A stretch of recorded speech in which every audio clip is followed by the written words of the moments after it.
அனைவருக்கும் வணக்கம். அகத்தவம் ஆண்டின் ஒவ்வொரு நாளும் செப்டம்பர் 24 காண உள்ளோம்.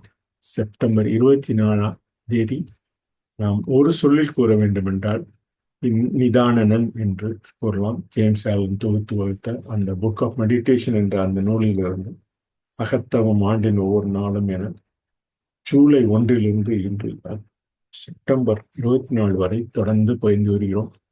ஒரு சொல்லில் நிதானனன் என்று கூறலாம். பொது நீதி நல்லது. பயம், தோல்வி, வறுமை, இழிவு மற்றும் அவமானத்தை விட நேர்மையான மனிதன் உயர்ந்தவன். ஒரு மனிதனை அடிமையாக்குவது கசையும் சங்கிலியும் அல்ல, அவன் அடிமை என்பதே உண்மை.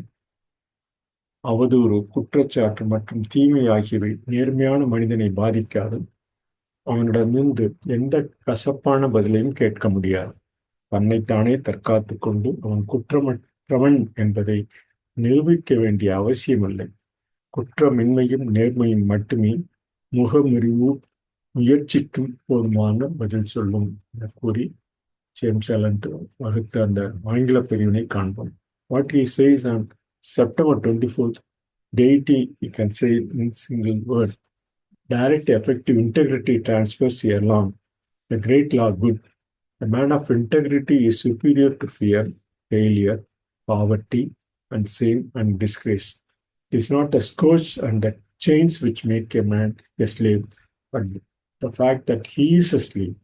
Slander, decision, and malice cannot affect the righteous man, nor call from him any bitter experience, nor does he need to go about to defend himself and prove his innocence.